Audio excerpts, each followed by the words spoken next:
नमस्कार, भारत एक्सप्रेस देख रहे हैं आप। आपके साथ मैं हूं उज्जवल मिश्रा। 20 नवंबर यानी कल वो तारीख थी जब यूपी में 9 विधानसभा सीटों पर उपचुनाव हुआ। अब जाहिर सी बात है, जब चुनावी चकल्लस होती है, चुनावी चर्चा होती है, तो नेता पूरी तरह से एक्टिव होते हैं। लेकिन इस बार यूपी के विधानसभा के जो उपचुनाव थे वो मामूली तरह से नहीं हुए। पूरे दिन भर में तमाम ऐसी खबरें आती रहीं जो रूह तो कांपी, लेकिन सोचने पर भी मजबूर किया कि अब चुनावों की शक्ल पूरी तरह से बदल गई है।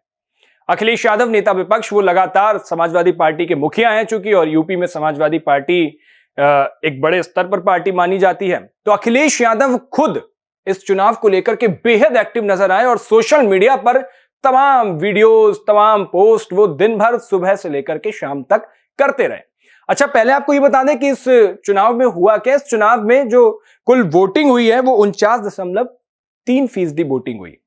ये तक तो ठीक था, लेकिन इसके बाद जो खबरें आई, जो वीडियो सोशल मीडिया पर वायरल हुए, उन वीडियो को लेकर के तमाम आरोप प्रत्यारोप झड़ी लगती गई। अखिलेश यादव ने तो प्रेस कॉन्फ्रेंस भी चुनावों के बीच में ही की और बीजेपी पर, यूपी सरकार पर तमाम तरह के आरोप उन्होंने लगाए और उन्होंने कहा कि ये अलग तरह का चुनाव है, वोट को लूटा जा रहा है, तमाम उन्होंने आरोप लगाए। हालांकि बीजेपी की ओर से भी प्रेस कॉन्फ्रेंस की गई, डिप्टी सीएम ब्रजेश पाठक बैठे और उन्होंने भी तमाम सारी बातें कही। अपने आरोप प्रत्यारोप का दौर पूरे दिन चलता रहा। अच्छा, एक बात यह और है कि जब अखिलेश यादव और रामगोपाल यादव, उन्होंने भी बड़े एक्शन में दिखे। उन्होंने भी कहा कि अगर बीजेपी इस तरह से करती है तो हम भी फिर अब 70% जगहों पर हम भाजपा का बस्ता नहीं लगने देंगे। ये तो हुई पूरी चुनावी चर्चा, जो नेताओं के आरोप प्रत्यारोप लगते रहे। लेकिन एक बात तब ध्यान में आई जब अखिलेश यादव ने मुख्य चुनाव आयुक्त को फोन किया और फोन करने के बाद चुनाव आयोग ने एक्शन लेते हुए 7 पुलिसकर्मियों को सस्पेंड कर दिया।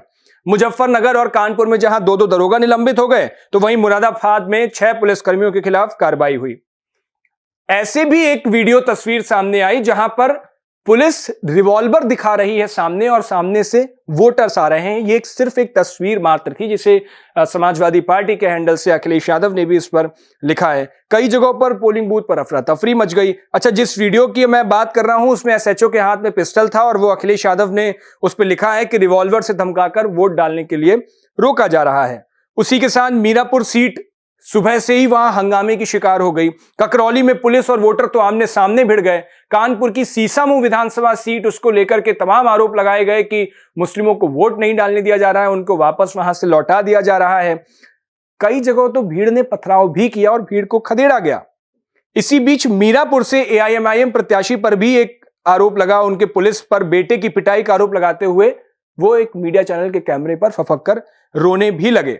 खैर, ये सब तो हुआ। ऐसा ही मुरादाबाद की कुंदर की सीट पर भी हुआ, कानपुर के सीसामऊ में भी हुआ, जहां पथराव तक हो गया और कार्यकर्ताओं ने आरोप लगाया। लेकिन एक जो सबसे बड़ी खबर थी, जो शायद आपने बहुत कम जगहों पर देखी होगी, वो खबर थी करहल की। करहल में एक लड़की आपत्तिजनक अवस्था में उसका शव मिला और वो शव जब सामने आया तो आप उसको देख नहीं पाएंगे। और उसके सिर्फ ये पार्टी के आरोप प्रत्यारोप नहीं है, उसके माता पिता ने आरोप लगाया है कि क्योंकि वो लड़की कमल के फूल पर यानी बीजेपी को वोट करना चाहती थी, इस वजह से समाजवादी पार्टी के एक नेता ने उसकी हत्या करवा दी। दरअसल उस लड़की के परिजनों ने, माता पिता ने आरोप लगाया कि 2 दिन पहले प्रशांत यादव नाम का एक शख्स था जिसने कहा कि वोट साइकिल पर देना।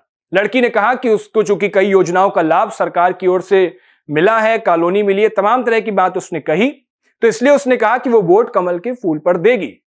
और इसके बाद उसने कुछ अभद्र शब्द कहे होंगे, नेता ने गालियां दी होंगी, ऐसा माता पिता का आरोप है। और उन्होंने कहा है कि हम तुम्हें देख लेंगे। उसके बाद आरोप यह लगाया जा रहा है कि तमाम लोगों ने देखा उस शख्स को, लड़की को बाइक पर बैठा करके वो ले गया।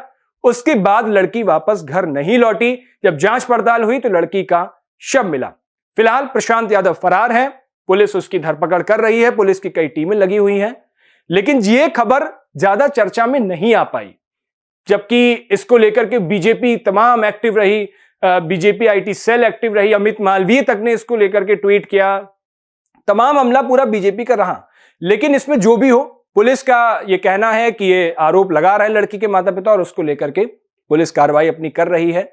लेकिन यूपी के जो उपचुनाव हुए कल पूरे दिन भर में देखे, वो उपचुनाव अब एक बदलती शक्ल की ओर इशारा कर रहे हैं कि अब चुनावों में हिंसा, चुनावों में तमाम तरह की जो बड़ी खबरें जिनको देख करके अब चौंकते नहीं है लोग, और वो बड़ी खबरें भी दब जाती हैं, ऐसा लेकर के अब नए चुनाव की शक्ल आपको देखने को मिली। अब कल जो आपने चुनाव देखा जिसमें यूपी के अंदर 49% के आसपास मतदान हुआ है, इस पर आपकी क्या राय है? और जो तमाम खबरें आई हैं, मारपीट, हिंसा, उपद्रव, इन तमाम खबरों पर आपकी क्या राय है और आपको क्या लगता है इस उपचुनाव के नतीजे क्या हो सकते हैं? अपनी राय हमें कमेंट बॉक्स में जरूर बताइएगा। देश और दुनिया की बाकी तमाम खबरों के लिए देखते रहिए भारत एक्सप्रेस। शुक्रिया।